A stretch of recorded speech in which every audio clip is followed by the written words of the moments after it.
വളരെ പ്രധാനപ്പെട്ട ഒരു പെൻഷൻ അറിയിപ്പിലേക്ക് സ്വാഗതം. സംസ്ഥാനത്തെ സാമൂഹ്യ സുരക്ഷാ ക്ഷേമനിധി പെൻഷൻ ഗുണഭോക്താക്കൾക്ക് വീണ്ടും സന്തോഷ വാർത്ത. ക്രിസ്മസ് ന്യൂ ഇയർ പ്രമാണിച്ച് ഗുണഭോക്താക്കൾക്ക് കൂടുതൽ ആനുകൂല്യങ്ങൾ എത്തിച്ചേരും. വിവിധ ഇനം സ്കീമുകളിലായി പെൻഷൻ തുക കൈപ്പറ്റുന്ന ഗുണഭോക്താക്കൾക്ക് സംസ്ഥാന സർക്കാർ പ്രഖ്യാപിച്ച ആദ്യ ഗഡു പെൻഷൻ തുകയുടെ വിതരണം നാളെ മുതൽ സംസ്ഥാനത്ത് സജീവമാകും. കൈകളിൽ തുക സ്വീകരിക്കുന്ന ഒട്ടുമിക്ക ഗുണഭോക്താക്കൾക്കും തുക എത്തിച്ചേർന്നിരുന്നില്ല. ഇവർക്കുള്ള വിതരണം നാളെ മുതൽ സജീവമാകുമെന്ന് ധനവകുപ്പ് വൃത്തങ്ങൾ അറിയിച്ചു. ഈ സാഹചര്യത്തിലാണ് മറ്റൊരു സന്തോഷ വാർത്ത കൂടി എത്തിയിരിക്കുന്നത്. ഇന്നലെ മുതൽ ഗുണഭോക്താക്കളുടെ ബാങ്ക് അക്കൗണ്ടുകളിലേക്കും കൈകളിലേക്കും 1600 രൂപ വീതമാണ് എത്തിച്ചേർന്നുകൊണ്ടിരിക്കുന്നത്. തുക എത്തിച്ചേരാത്ത ഗുണഭോക്താക്കൾക്ക് ഈ ആഴ്ച കൊണ്ട് വിതരണം പൂർത്തിയാക്കും.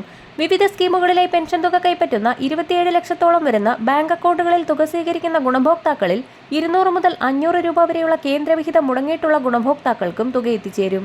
വിധവ, വാർദ്ധക്യ, ഭിന്നശേഷി പെൻഷനുകളിലായി 8 ലക്ഷത്തോളം വരുന്ന ആളുകൾക്കാണ് കേന്ദ്രവിഹിതത്തിൽ കുറവ് വന്നിരിക്കുന്നത്. ജനുവരി മുതൽ മാർച്ച് വരെയുള്ള കാലയളവിൽ പെൻഷൻ കുടിശ്ശിക തീർപ്പാക്കൽ നടപടിയുമായി സർക്കാർ രംഗത്തെത്തിയിരിക്കുകയാണ്. വരാൻ പോകുന്ന തിരഞ്ഞെടുപ്പുകളും ബജറ്റും മുന്നിൽ കണ്ടുകൊണ്ടാണ് ഏറ്റവും പുതിയ നടപടി. ആനുകൂല്യങ്ങൾ വിതരണം ചെയ്യുന്നതിലേക്കായി നിലവിലുള്ള തുക കൂടാതെ കൂടുതൽ തുക കേന്ദ്രത്തിന്റെ ഭാഗത്തു നിന്നും അനുവദിക്കണമെന്നാവശ്യപ്പെട്ടുകൊണ്ട് സംസ്ഥാന സർക്കാർ കഴിഞ്ഞ ദിവസം കേന്ദ്രത്തിന് കത്ത് നൽകി കഴിഞ്ഞു. ഒരു മുടക്കവും കൂടാതെ 1600 രൂപ വീതം ഇതുവരെയും എത്തിച്ചേർന്ന ഗുണഭോക്താക്കൾക്ക് വീണ്ടും സന്തോഷ വാർത്ത. ന്യൂ ഇയറിനോടനുബന്ധിച്ച് ഒരു ഗഡു പെൻഷൻ തുക കൂടി വിതരണം ചെയ്യാനുള്ള നടപടികൾ സംസ്ഥാന സർക്കാരിന്റെ ഭാഗത്തു നിന്നും ആരംഭിച്ചിട്ടുണ്ട്. 4 മാസത്തിൽ കുടിശ്ശികയായിരിക്കുന്ന 6400 രൂപ കൂടി വിതരണം ആരംഭിക്കുകയാണ്.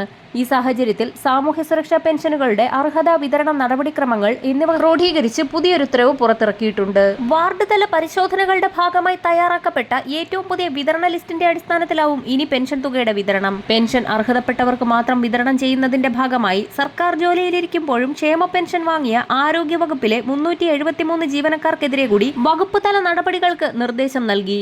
ഇവർ കൈപ്പറ്റിയ പെൻഷൻ തുക 18% പലിശയോടെ തിരിച്ചുപിടിക്കും. ഇതോടൊപ്പം തന്നെ വിധവാ പെൻഷൻ കൈപ്പറ്റുന്നവർക്കും നിയമം കർശനമാക്കുകയാണ്. ഇവർ പുനർവിവാഹിതരായിട്ടില്ല എന്ന സാക്ഷ്യപത്രം വാർഡ് അംഗത്തിൽ നിന്നും വാങ്ങി സമർപ്പിക്കണമെന്ന നിർദ്ദേശം ചില തദ്ദേശ സ്ഥാപനങ്ങൾ നൽകിയിട്ടുണ്ട്. നിർദ്ദേശങ്ങൾ ലഭിച്ചവർ മാത്രം എത്രയും വേഗം തന്നെ പെൻഷൻ അനുവദിക്കപ്പെട്ട തദ്ദേശ സ്വയംഭരണ സ്ഥാപനങ്ങളിൽ ബന്ധപ്പെട്ട സർട്ടിഫിക്കറ്റുകൾ സമർപ്പിക്കുക. വരും ദിവസങ്ങളിലെ പെൻഷൻ അറിയിപ്പുകൾക്കായി ചാനൽ സബ്സ്ക്രൈബ് ചെയ്യാൻ മറക്കാതിരിക്കുക.